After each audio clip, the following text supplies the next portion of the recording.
Moses. Yes, hello, Galya. Thank you, everyone who is viewing this video and this interview. Today, we are with our most anticipated and more than a friend and a partner to our publication. She is one of the most successful business leaders that you're going to have to watch out for in 2023, 2024, and in the next decade. So we've heard a lot about her through her Tedex topics about social media and loneliness, mental health, and lots of things similar to that. And today you'll be having the opportunity to listen to her directly and learn how you can overcome, number one, addiction to social media, and how you can, or one of the activities you can be able to participate in to avoid or alleviate or overcome loneliness. So these are some of the things you expect here, but you must know that there are very few women who are into technology, and she's one of the most prominent women in technology you can ever meet.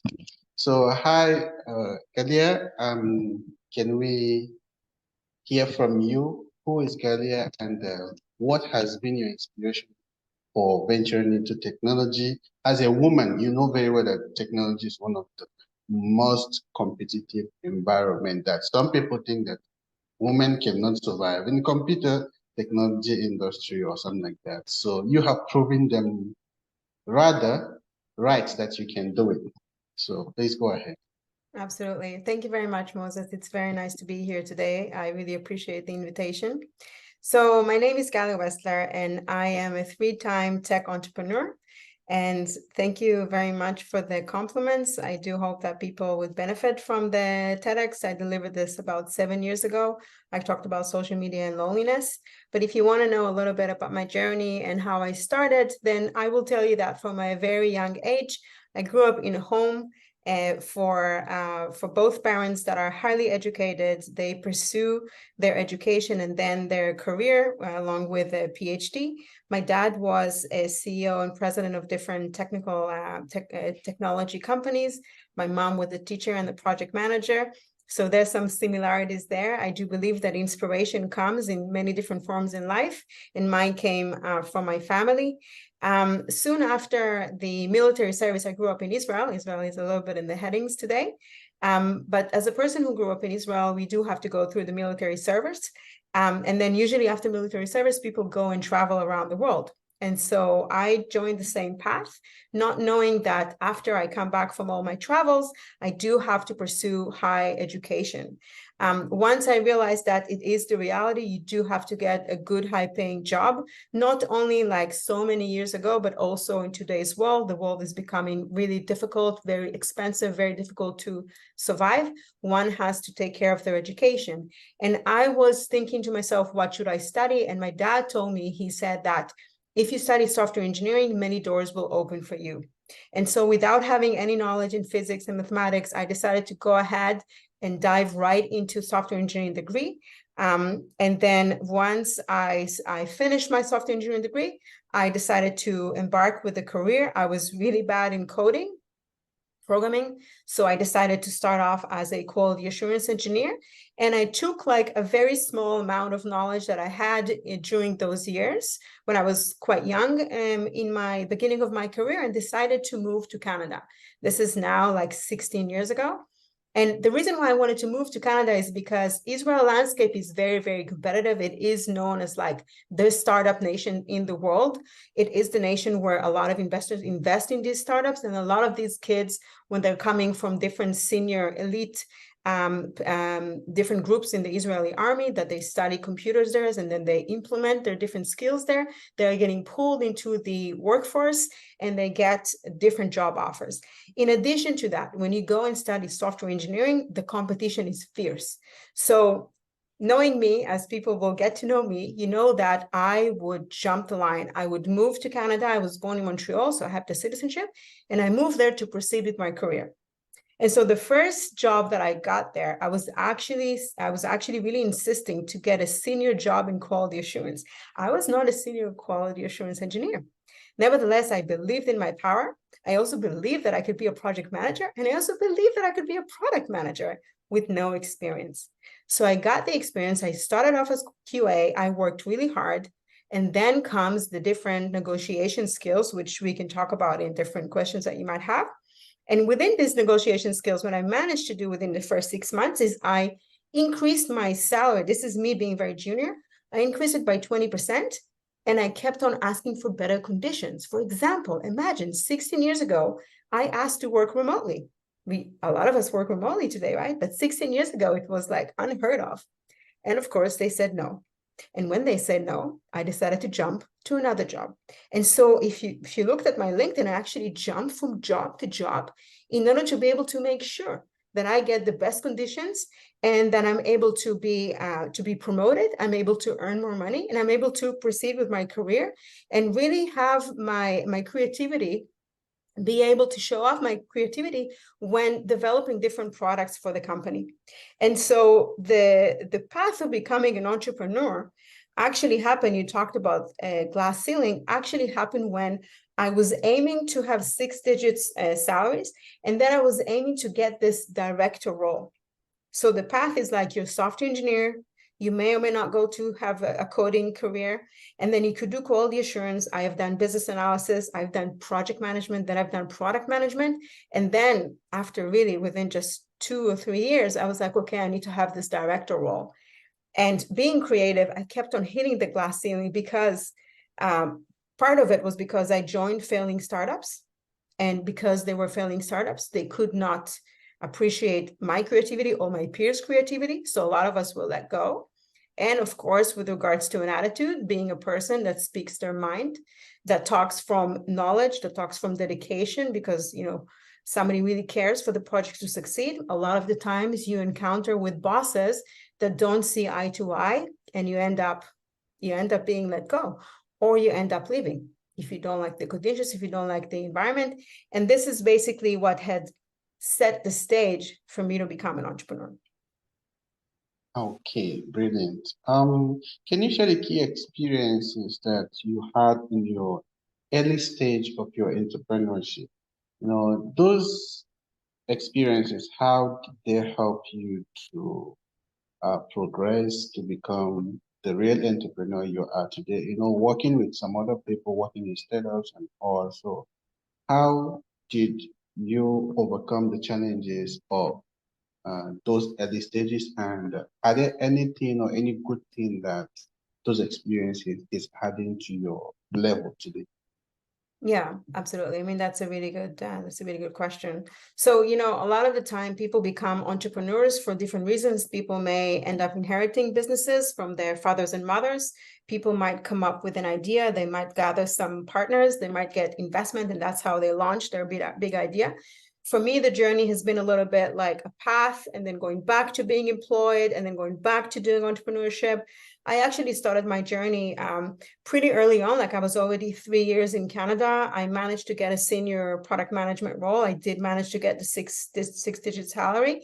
But at the same time, they offered me a contract when I first moved to Vancouver, where my companies are from. And they offered me a contract and they said, we'll pay you this amount of money, which was a lot higher. If you don't need to work for us, if you can just bring your own incorporation, and then we just pay you as a contractor.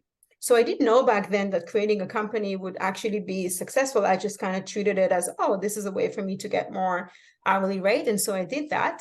And when I did that, like maybe 6 months into the contract, I got bored. Because when you're a creative person, you have so many ideas. When you do like product management and you're quite technical, you want to bring products to fruition. This is what it means to be a software engineer and a product manager. And a lot of the times it didn't really align with the company. So I would continue working for them. And I kind of did it for maybe 6-7 hours in the day. Back then in Canada, I mean, it wasn't very competitive, completely different from the Israeli scene. In Israel, you end up working 11-12 hours in the day. So as I was working for this company and developing products for them, I was like, oh, I have these really great ideas. And I would come up with different ideas for startups. For example, one of the first ideas was, imagine you move into a new city, a city like Vancouver, and you have no idea where you're going. Like if you're somebody like me, I have no sense of direction. Really, I don't know what I did before Google Maps. I mean, on my phone. And back then, 16 years ago, you didn't really have this developed Google Maps. So I ended up printing maps. And I remember looking for an apartment. I would like mark on the map the different apartments that I wanted to go. My mom came with me and we wanted to go and see the apartments. I mean, you know this experience, right? You move from city to city. We all trying to find apartments. And in every location, point of interest on the map, I would write the information. How much is it for rent?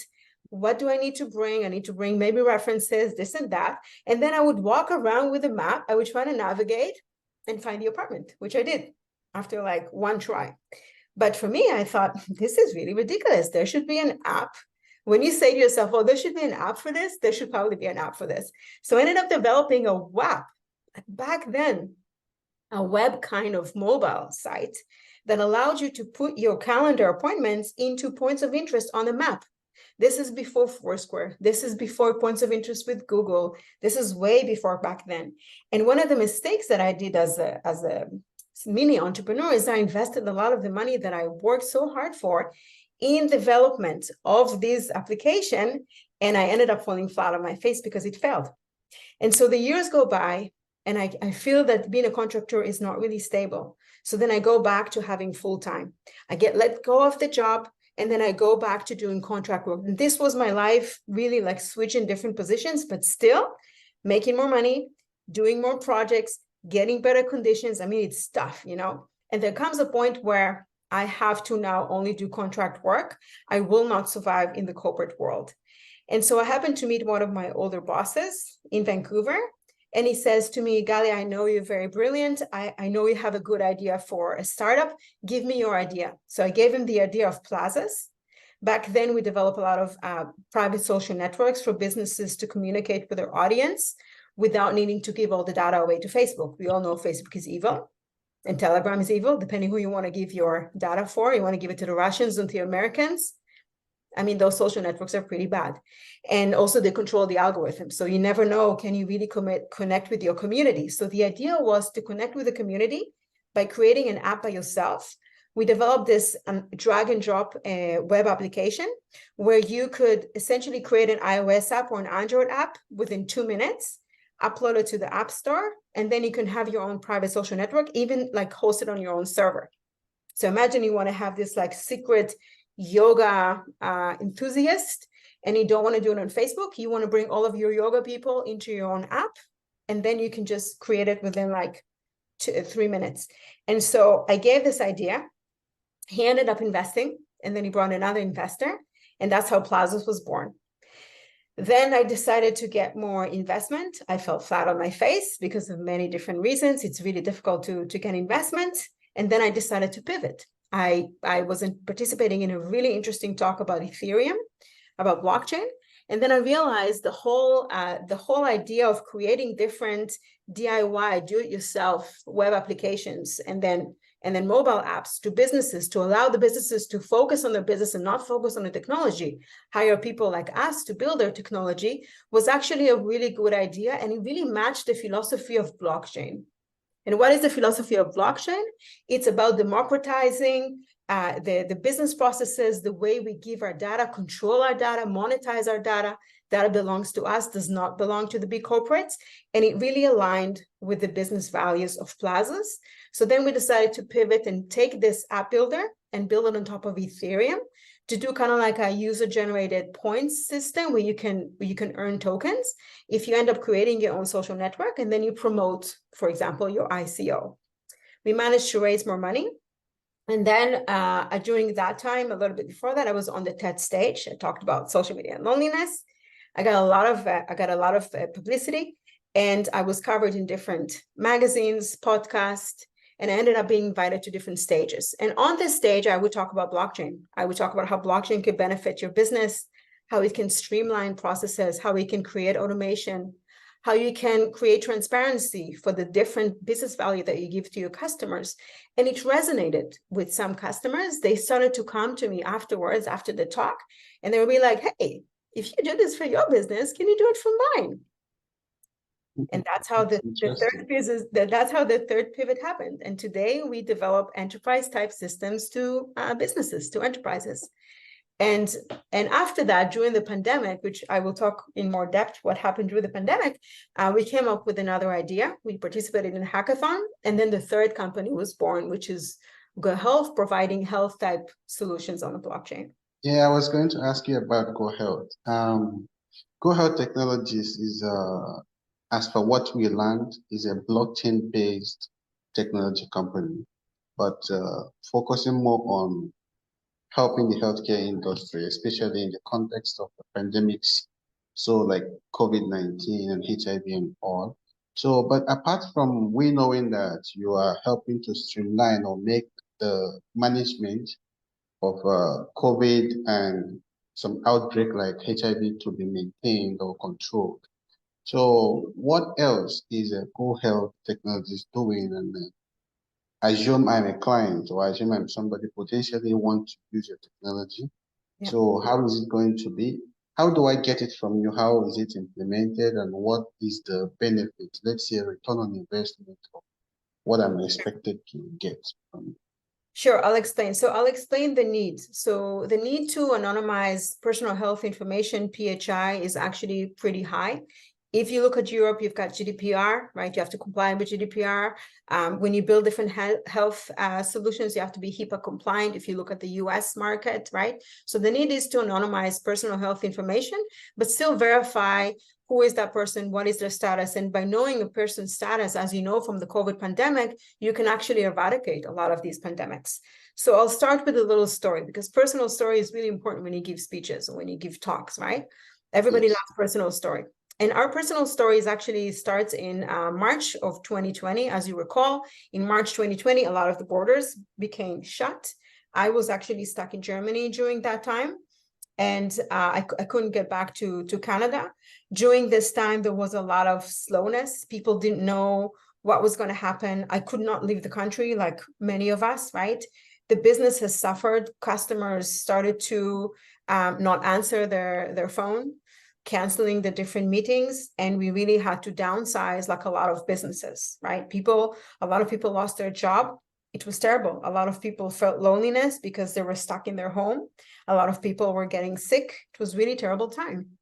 And during this time, we had decided that we were going to take our talent and bring the team over to participate in different hackathons. So back then, there were many, many different global hackathons, one of which is Hack the Crisis. It was, I believe, in Tallinn and Estonia, but then it was all over the world. And we decided to participate, where the goal of the hackathon was, from a technology perspective, how do you find solutions to help, for example, the senior people communicate with their loved ones, communicate with their doctors. So this is a telehealth solution, which, by the way, we're building today. If you have private clinics and you need to communicate between the physician and the patient, we build telehealth system for them to do this in a streamlined way. If you need to, for example, test somebody for a different disease, you can do it in an anonymous way. So let's go back to the hackathon. We came up with an idea, right? The economy stopped. Do you remember 2020? It stopped, put in a hold. This was before vaccination. This was before self-testing. We came up with an idea that you can install the Go app, and in the Go app, you can anonymously test yourself. Right now, back then it was with a lab. And the test would basically say, do you remember tests? We used to get tests before we get on a flight. The test would say, are you shedding the virus or are you not? So the idea was segregating the society between the ones who are shedding the virus and the ones who are not, in order to create a safe passage. So let's say you want to go to an event. I mean, events back in 2020 were all canceled.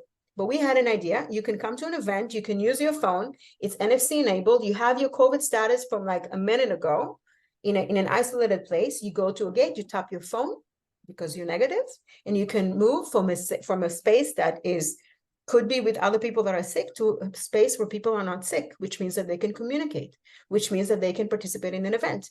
And this was the project Go to get the economy going.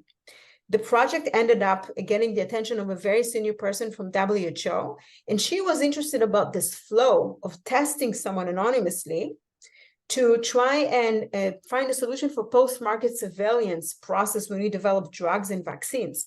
Because when you do such a process in the pharmacy industry, you have to collect a lot of the data manually. You have to expose a bunch of personal health information, and none of it is seamless and it's not automated. And so she was interested about this method in blockchain that we use called self-sovereign identity. How do you take the identity of the person with regards to the COVID status, for example? How can you give them access to surveys and questions, keep them anonymous, but still pass on the information to the pharmacy or to the government to know where the people are at, how this pandemic or how this drug is impacting these individuals. So she ended up writing a paper about self-sovereign identity and post-market surveillance, and she featured our company. After that, she did something very interesting. She ended up introducing us to a company in the UK, and then she ended up introducing us to the Canadian government, and they said, this is a really good idea. We would like to do it for another pandemic, also a pandemic that needs to be eradicated, called HIV. And if you think about HIV, people have to test themselves to know their status. It's a really big problem because people feel ashamed. If you talk about stigma, when you talk about syphilis, when you talk about HIV, you talk about all these different diseases, the person has to go to a doctor. They have to expose who they are. Somebody from the community might spot them, they might shame them, they might tell them like different horrible things, and in the end this person will not test themselves, and if they don't test themselves, they don't know the status, and if they don't know the status, they continue spreading the disease, right? So there's a few aspects here. In the COVID case, it was to open up the economy and to get the economy going, but it was also to protect people's health information. I mean, I remember back then when we would test ourselves, even with the vaccines, you know how many databases were hacked? Tons of them. Our personal information is all over the internet, right? And so with the HIV project, they said, we love this concept. We would like to use Go Health Technologies to develop a testing app. And we ended up launching this nationwide. And we ended up expanding this to other countries. For example, Jamaica. We're now doing this in Jamaica. They have a big problem there with HIV. And we're developing a testing mechanism for them to bring the test anonymously, especially to young boys and girls under 18, believe it or not. And they're able to test themselves for the disease, and they're able to connect with a support person to guide them through the testing, and then they can go through treatment. Because if somebody is positive, for example, even if somebody is negative and they still want to continue with these activities, they have to connect with a clinician, they have to connect with a psychologist.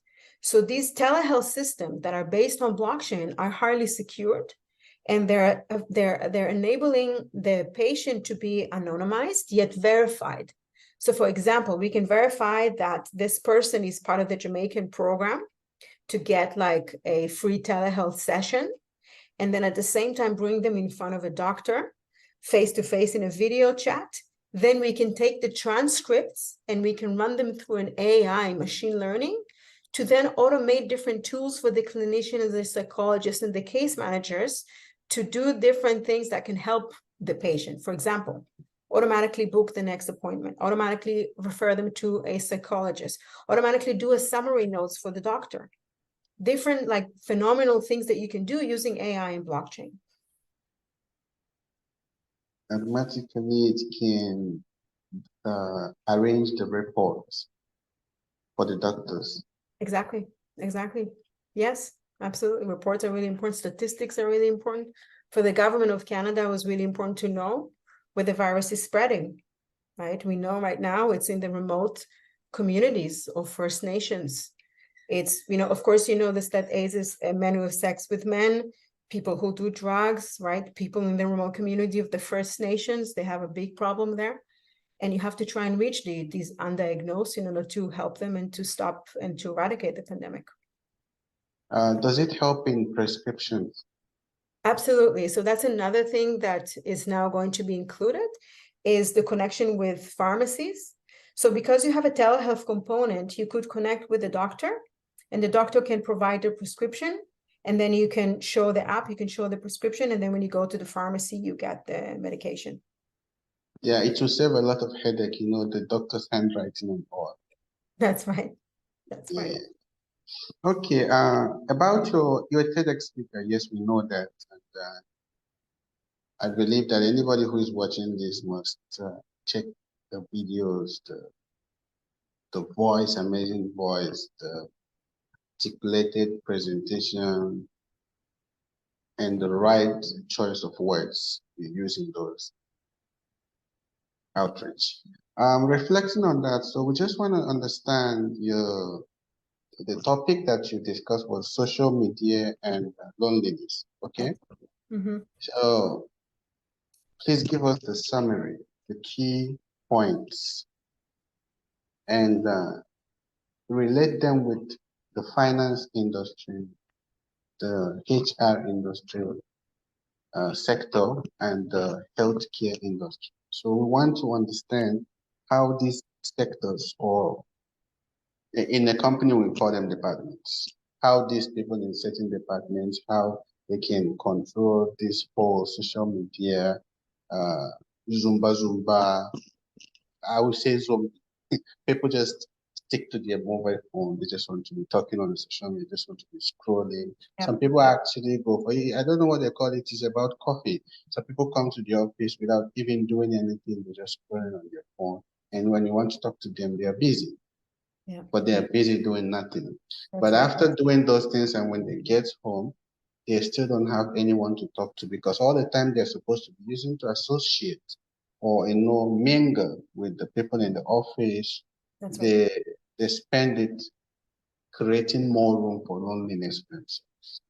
Yeah. So please give us the key points of the TEDx topic, and talk about how you evolved, because the thing you spoke about back then in 2016, there must be changes. If you talked about people automating the process, like it used to be robotic automation, but today we're talking about AI That's right. plus robotic automation. So talk about the evolution, what has changed, what can be done.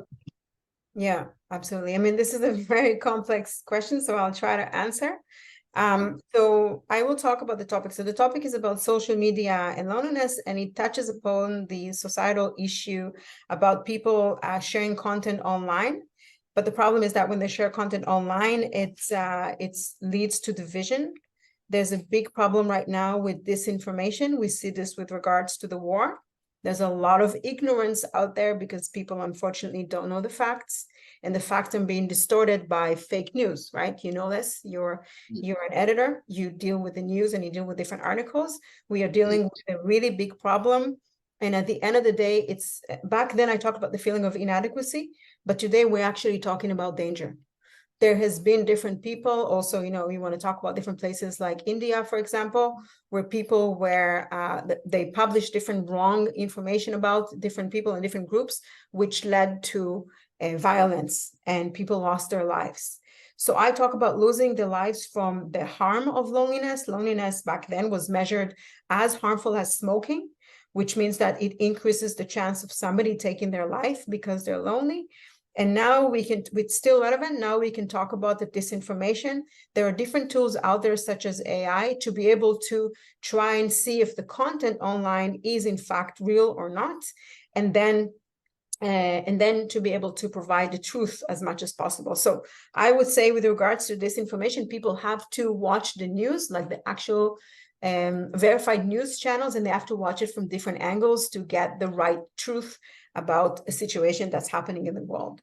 With regards to the closer circles that they have with their friends, with their community, again, people are sharing the social networks, the content that is simply not true.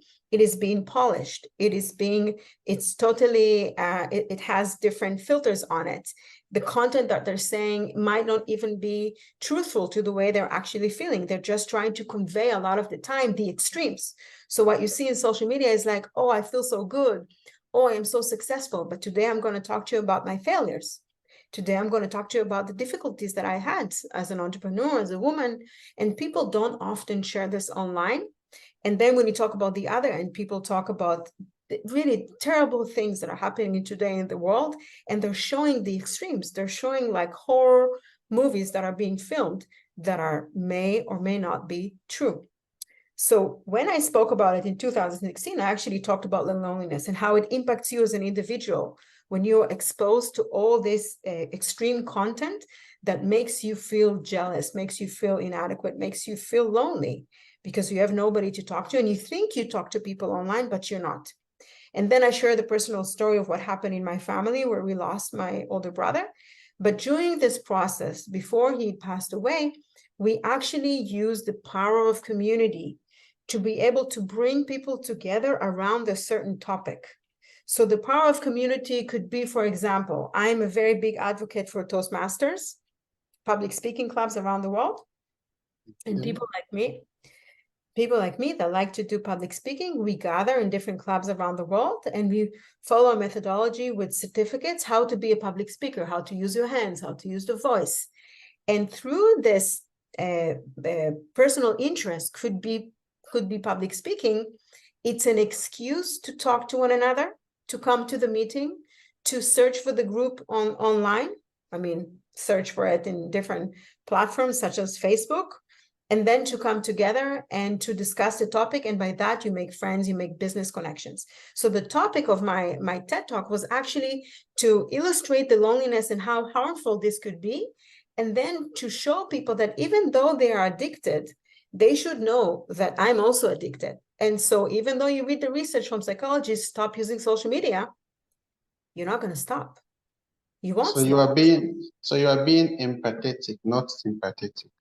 Yes, I guess you can say it like that, because and also you have to be truthful, right? If you are an addict to social media and you keep on checking your phone, you can't say to another person, oh, you should really stop checking your phone. No, it's part of our lives. But then the question is, how do you control how you use your phone?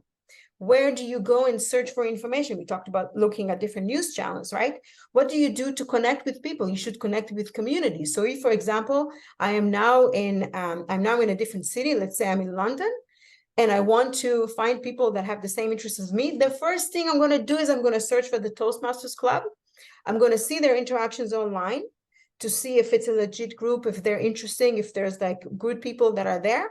And then I'm going to transfer this online activity, this group online, into the physical world, which is the ultimate solution, right? I mean, even gamers, if you think about gamers online, they're always online playing with each other. In the end, the bond would be a lot stronger if you and I are going to meet in person, and we will form the friendship, we will form the business relationship, and we can overcome all the different masks that are happening online. So it's all about the journey for authenticity. This is how I would describe the TED Talk. Because I can relate this to the businesses if you'd like. Yes, I would like. I wanted to tell you about that. Yes.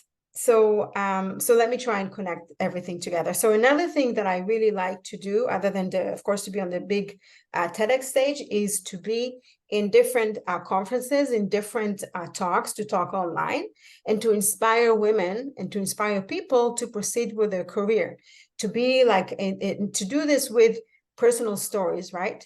And so in the business world, so this is me talking to women, and the way I talk to women is I basically lead by example. I show women that when you gather your knowledge, when you get your education, when you get a good job, when you venture to be an entrepreneur, you can be anything that you want. You can lead nations, you can lead your community, you can do many good things for yourself by being a very strong individual that is connected to a community. When I talk about the business world, so when I go to different conferences, I talk about technology. I talk about the different applications that we're building, custom iOS and Android apps. And then I talk about streamlining processes in business.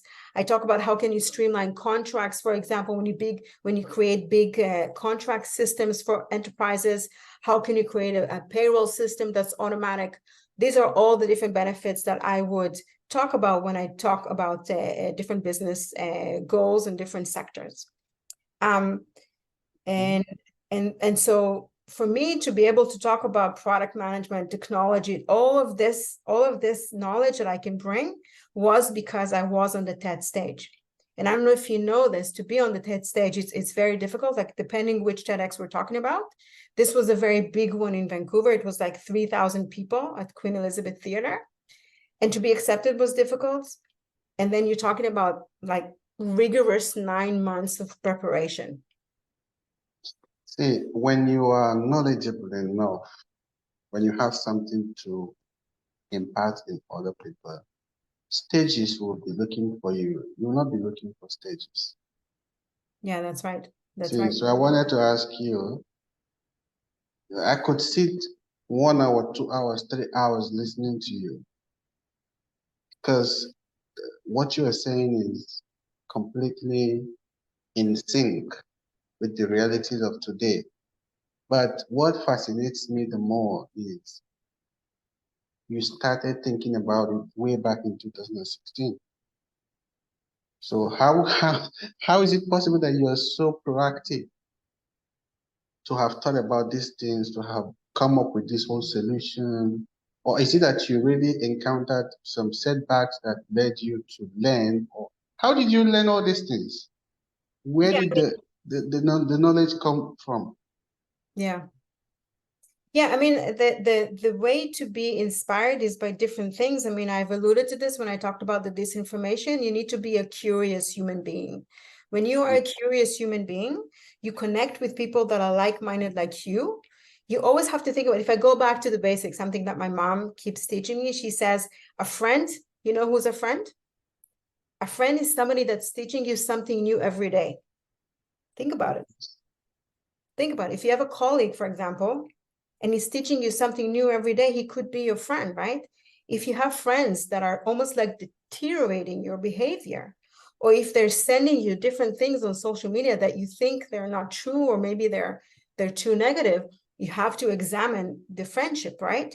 If you think you're in a workplace, let's enlarge the circle. Let's say you're in a workplace and it's very poisonous. Your boss is giving you a hard time, right? Your colleagues are calling you out. Different terrible things that are happening to impact your psyche, your well-being. You have to reassess your situation and try to break free. Now, for me personally, the way I learned to be a person that thinks for themselves, a person that strives to be independent, a person that really is like a free spirit, meaning that I can do anything I want in this world. You can set yourself up for success if you don't take what people say about you too personally and you try to stick to the fact. What does that mean? It means that as an individual, you need to be able to go and search for the knowledge. You need to take care of your education. You need to take courses. You need to expand your knowledge. And then you need to give the knowledge back to the community, to the society. If you can, study public speaking, be on stage, maybe gather some people in your home, make them a nice meal. You know what it's like, right? To host people, to have the sense of community. And then when you give back, and let's say you are ended up on these stages, you ended up giving all this love back. Now, when you ask me about how did I come up with these different ideas back, like almost 16 years ago, it's because when I grew up in a home where your father was working for different technical companies and your mom is kind of like your inspirational, your spiritual leader, you end up growing in a home where they open your mind for the possibilities. They don't always give you the answers. I remember studying English. We speak in Hebrew in Israel, but we study English from early age. And I would say to my dad, hey, Dad, what does this word mean? And he would say, I will not tell you. This is back before you had to go to the library to get a dictionary. Remember back then? He would say, I will not give you the answer. So I would have to take the bus, go to the university, find the book, and get the translation or get the information that I needed. So it's almost like giving you a very tough education to be a curious person, to be an open-minded person. The second thing that's really important, if it's available for you, is you go and you travel the world. You learn about different cultures, right? We talked about I have really good friends of mine from Nigeria. I have been to India. I've traveled in Southeast Asia. I went to South America. I have seen how the First Nations live there. I was amazed by their culture. I then moved to a new place, which is Vancouver. You know, I spent my time in Europe, so I got to know like different cultures in Europe. And it opens your mind to be a person that wants to receive all this knowledge and all the beauty in this world, and then not to hold it back, but to give it back to the community. So when we go back to the business world, the way I knew to create like do-it-yourself type applications for businesses is because I was working for companies and I saw the need for them not to pay the developer every time to build you an app, but to create a platform that you can create the app for yourself. So all of a sudden, let's say you want an app for your business, you don't have to rack your brain and think, how am I going to learn Swift language, or how am I going to learn the Java language if I want to develop Android apps? Instead, you go and you use a tool, a self-serving tool or DIY tool, you drag and drop, boom, you've got an app. You could only focus on your content. Then we move on to the different leaps in the technology. Let's talk about AI. If you are a doctor, you need to think about it. How do I spend my time? Do I spend my time booking the appointments or hiring a male secretary, for example, to help me with booking the appointments? Or do I use an AI tools that can listen to the conversation, remove the personal information, and then gather all the relevant information that says, book me for next week at 3 p.m. And that way I can maybe streamline my work and I can be more clear-headed to take care of my customers. So what is important for businesses? They want to take care of the customers. They don't want all this nonsense of things that are not relevant to them. Well, I'm learning from you, and I believe that anyone who's watching this knows. And we are blessed to have you and Thank you your so level much. of intelligence. Knowing something is also as important as knowing how to communicate them with the people. And there's something I picked from here. You go about learning, but you are very interested in also passing along your knowledge to some other people. So the more you give, the more you get. That's right. That's right. Okay, you are an advocate for women in leadership. Yeah. So I would like to learn the goals that you have set or initiatives that you are using or implementing to help these women to become tech savvy like yourself, and how you are using those initiatives to, help them to become better in the business world. Because, you can't just going about studying in college or learning to become a software engineer is not enough. That's If right. you know how to produce software, you know how to sell the software. That's where you make the money. That's right. So you have an idea, you can sell the idea, you can't make money. And it's just like having so many people who have left this world and they have millions and millions and billions of dollars worth of ideas in their head, but there is no use for that. That's right. So please tell us about these things, and including the challenges maybe you have faced while trying to help these women and how you have been able to navigate them. Yeah, for sure. So I have a few takes on this. Nothing is really as straightforward, right? There's a lot of shades of gray. So I do believe that I do think that you're either born a hustler or you're a conformist. You're either born a worker or you are an entrepreneur, and you're either a follower or a leader, if you think about it, right? The good news is the mind can be expanded, can be very flexible, can be shrinked when you're being exposed to different bad things in your mind. They can make you totally different than the way you are usually are, but the mind can be expanded with love, with acceptance, with knowledge, right? So I do believe that even though we have this innate sense or intuition in us, for me, for example, was to be a hustler, to be like an entrepreneur, to like try and achieve my goals.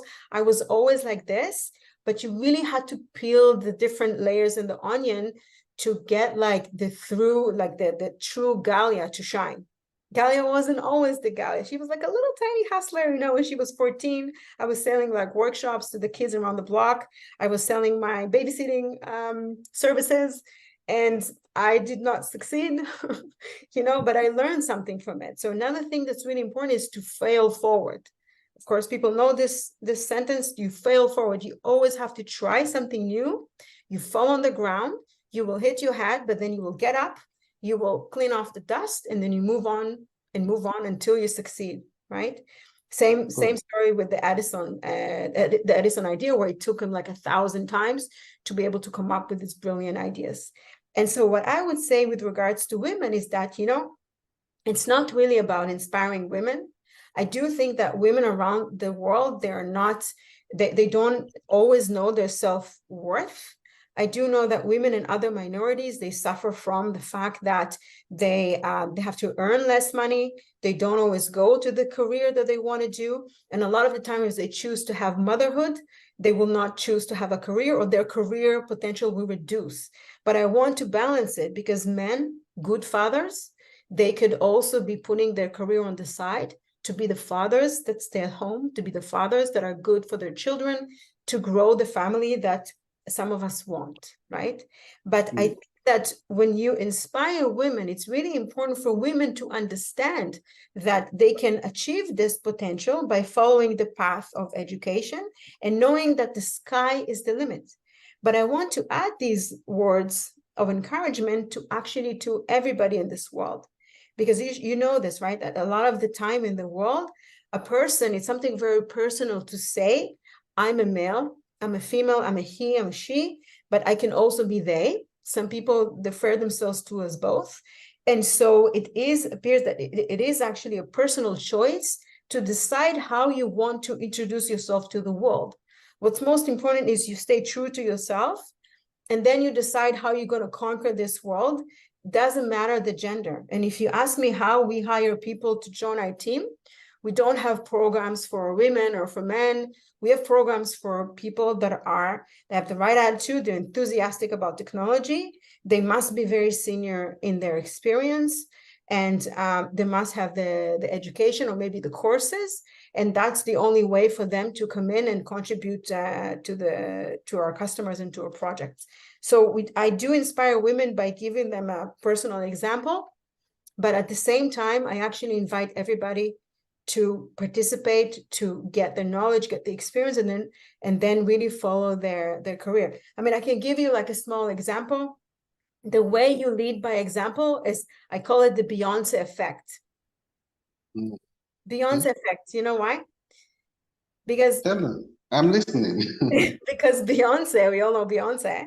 The reason why she's such a good example for those girls and guys that love her, it's not just because of her music, you know, she leads with the music for sure, but you notice that her appearance and her attitude and the really strong messaging she has for empowerment of individuals and women, it goes a long way, because it's not just her music. So if I were to compare it, I mean, obviously I'm not Beyonce, but I do use the Beyonce Effect. I use my career, my knowledge, right? I go and I give talks about entrepreneurship, product management, blockchain, you know, all these like different topics. And I lead with the topics, right? So when I get invited to conferences, they want me to talk about different topics, but actually I bring the attitude. Actually, I bring the inspiration. Actually, I try to bring the appearance, right? I try to convey different messages to women. Women, you know, you can wear whatever you choose to wear. You can act the way you choose to act, but you have to do this with professionalism. You have to do this with knowledge. You have to do this that is fact-based. And when you do it in such a way, in a very like professional way, in a very positive manner, I think that you can really convey your messages, and then you get the Beyonce effect, and people want to be like you. They said that people address you the way you dress. If you are dressed on a nice suit and you come to an occasion, people look at you and say, he's from a corporate world. And I will say, hello, sir. But if you come to this event on some Gen Z attire, they'll say, yo, what's up? Yeah, so that's what I'm observing from you. You lead by example. Yeah. You carry yourself the way Beyonce carried herself, and show them that this is how I'm you feeling like should. Beyonce, but thank you. Every woman is a Beyonce in her own world. That's right. Okay. Yeah. So Yeah. the most important thing is that you're conquering your world. You are an expert in a certain niche. Beyonce is an expert in music. That's right. And showing herself like somebody who has something mysterious that you have to appreciate. You Yeah. have to come close to her before you can get it. And for you to come close, you can't, because there are so many things blocking the way. Yeah. Except if she reaches out and calls for you. That's right. You know, I So, actually went to see her in Vancouver like the other month, and I thought she was like brilliant, right? But I also mm, felt that maybe because she does it again and again and again, she didn't really have this like personal she didn't really have the personal connection as much as I wanted her to have. Like, you know, Madonna, sometimes she speaks from the heart. She doesn't speak from the script. And I mm, find that when you're a leader and you're on stage, it is so important to connect with your audience. In fact, you know, the key to be a good public speaker is to develop a speech that is for your audience. It's not for you. You know, when you're on the TED stage, you cannot promote yourself as an individual. You cannot promote your company. You must promote an idea that people feel connected to, and then you drive them to action. So actually, it's never about you. It's always about the audience. and one more thing is this. People connect with people through different mediums and different gestures. Beyonce connects with people with the way she dances and the way she dresses. Madonna and other people can connect with their own audience with the way they talk. Yeah. Cognitive relationship. The way you connect with people, you personally, is the words you use to pronounce or produce the thing you want to talk about. The way you choose them. It's as if you've practiced, I would say practice, or you have had experience of presenting so many things in a very concise manner that it makes sense. But when you try to dissect them, you're going to get so much meaning into the simple things that you're saying. So you see, you're conquering your world and you're the Beyonce in your world, and you just want to listen. Thank you very much. I cannot sing. I'm really, really bad singer. I'm just saying. Okay. Going to the next one. You are into some social good projects, trying to reach out to the communities, including women, and I would say children and other demographics.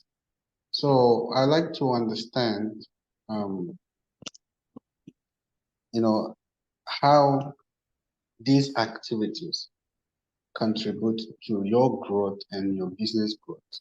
You know, the fact is this. You talked about fact checking. When people don't look at the news sometimes and try to know if the source is original or real. They just want to grab gossip Yeah. and run with it. Yeah. So, but here is the thing. The fact is that people do things for things that come back to them. Yeah. For me to speak to you today is because I read about you and I wanted to learn directly from you. So there is something in this for me.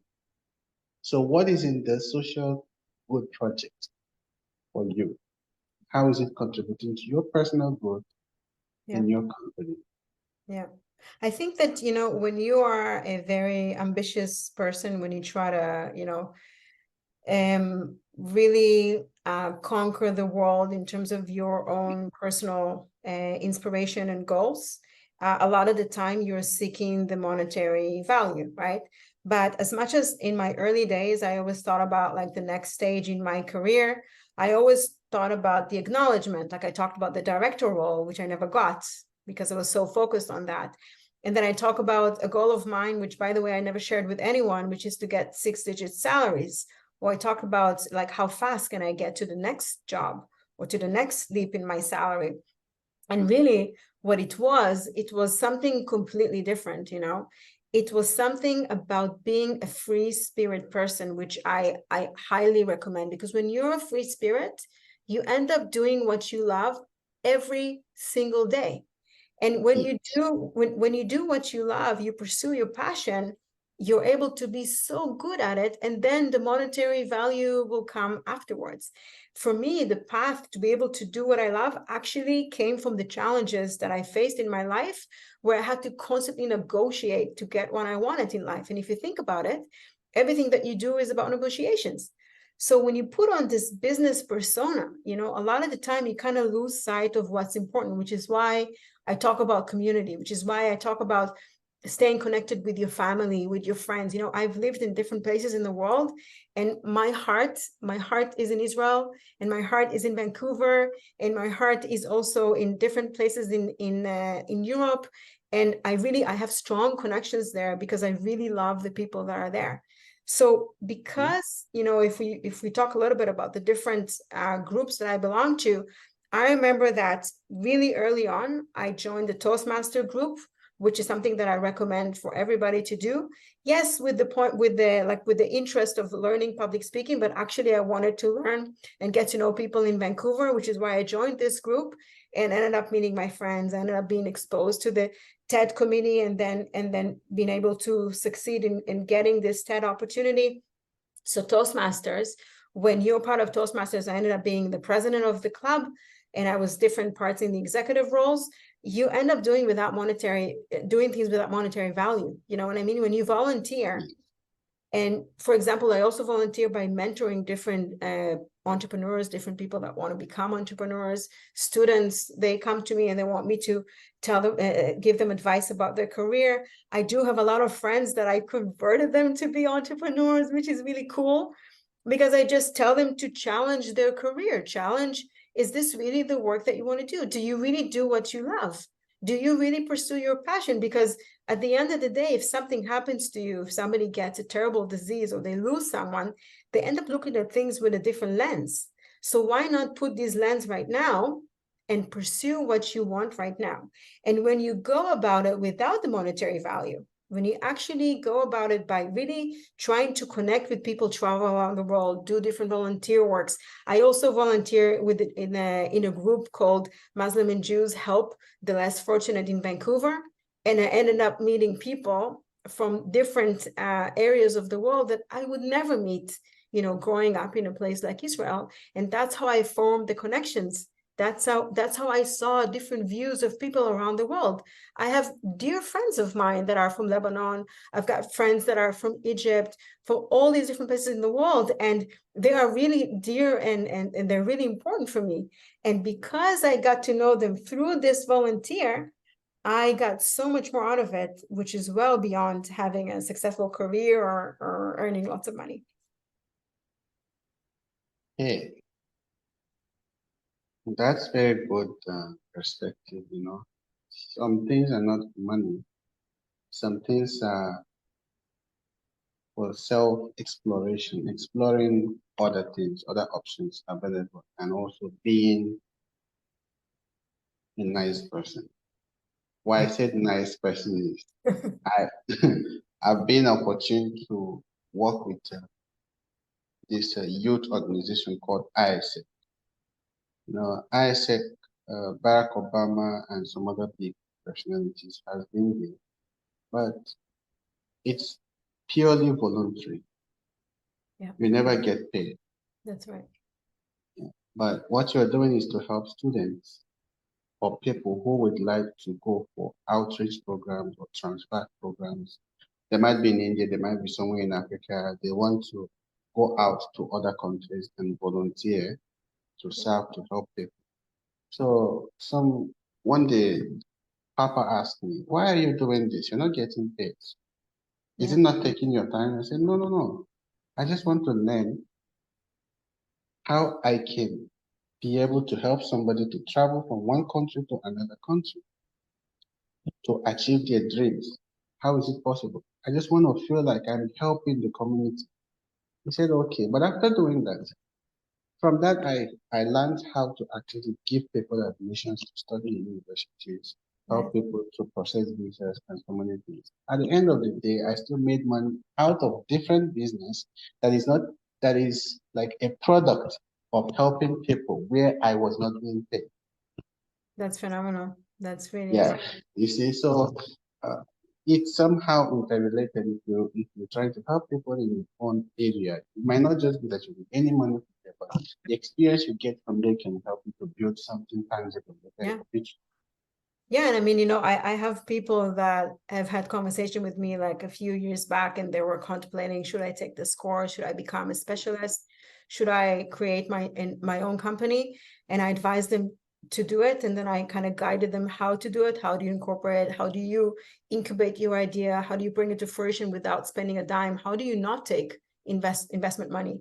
How do you do this in a way that can set you free from the beginning? And then I see their businesses a few years later, and it's absolutely amazing, you know, to see somebody or to see students that decided to go for software engineering, or to see girls that are now working in different senior positions. I mean, it warms my heart.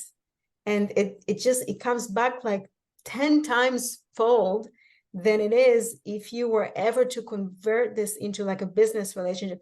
The business would come, you know, clients can see actually if you're sincere or not, if you're giving them like true information, even if your proposals are fair or not, if they're getting their money's worth. But then they realize it's not about the money's worth, it's about the value. It's about support. You know, we give a lot of maintenance and support to our clients, and they keep on renewing the contracts, is because they really see the value. Because you really, if you do far and beyond, even let's say you are on stage and you talk about something like women's empowerment, I might end up getting a female leader, and she would say, you know, Galya, I want to work with you because I resonate with you as a human being. And also, I'm pretty sure you guys are brilliant with technology and building different custom applications for us. Going forward, it's about mentorship, okay? Because what I've seen that you are good in mentoring people to develop on what they already have, or to develop entirely something from scratch. See, sometimes I look at growth, okay? Growth is a perspective, is something that I look at and I see that when you want to grow, some people grow on top of what other people taught them. Some people grow from the scratch, from the empty ground. That's just right. like growing tomato Yeah. down there in the desert. Yeah. But some other people grow tomatoes somewhere in the farm that already has all the manure, all the equipment. So I want you to tell us about mentorship. Okay. How Yeah. do you mentor people to grow their tomatoes Yeah. in the desert? Yeah. And how do you mentor people to grow the tomatoes in a farm that already has manure? Okay, Yeah. which one has been more effective? Yeah, I mean, I think that when you talk about self-sufficient individuals, self-sufficient companies, to be less reliant on people and less reliant on things, is something that I think a lot of us human beings should really think about. I talk about it a little bit in my TED Talk. I talk about how the world is becoming more sharing economy, right? How do you not rely on just having one home? You might have a home somewhere in Europe, but then maybe you can have a second home in North America if you were to use Airbnb or couchsurfing or any community that can maybe like you can replace, you can like you can exchange the home with one another, right? So self-sufficient is something that is really important for us as a human being. And if I'm talking about self-made woman, a self-made woman is a woman that is not relying on a, let's call it male figure, on a father that is giving her the money, or mother, or brother, or somebody, or husband. You don't have to get married to someone that you don't love. You don't have to marry them because of the monetary value. You don't, and this is also about the expectations from society. You have to marry because you love someone, and you have to have a job because you love your job, because you want to contribute to society, right? So when you are a self-made woman or a self-made human being, you are actually growing, like you talk about growing the tomatoes, from your own seeds. And the way to get those seeds is you really have to be focused.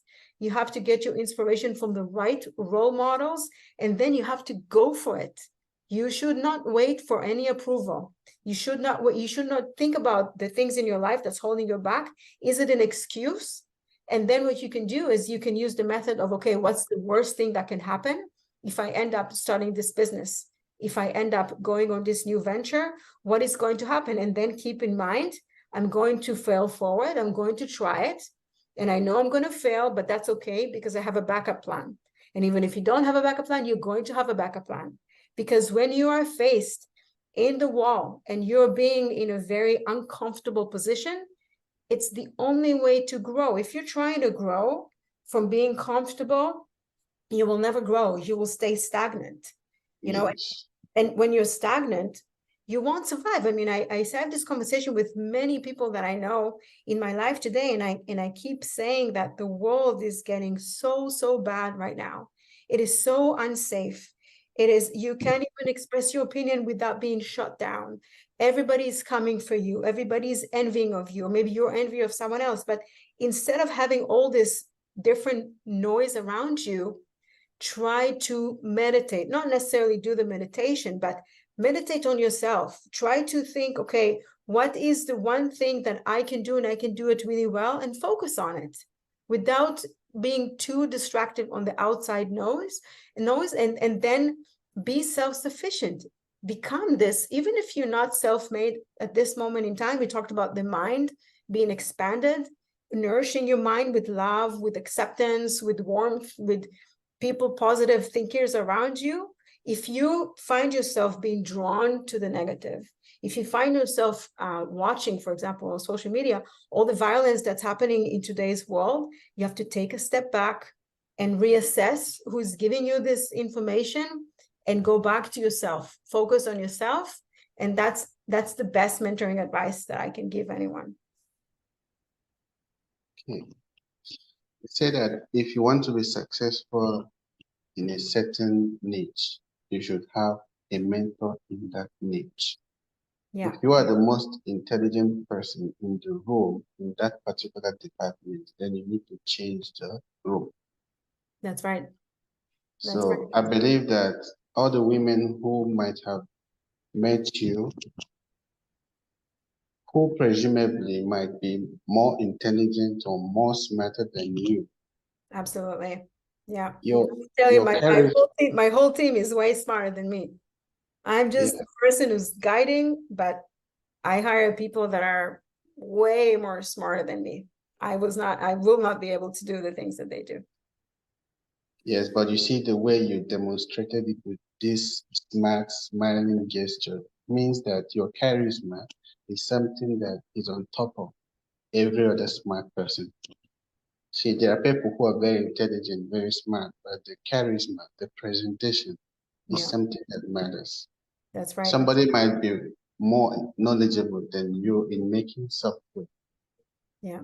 But like I said, you're either a follower or you're a leader, right? You're either a conformist or you're free spirit. You have to think about this, right? And what do you wish to do in your life? Whatever you wish, you can have it. Whatever you wish, you can have it.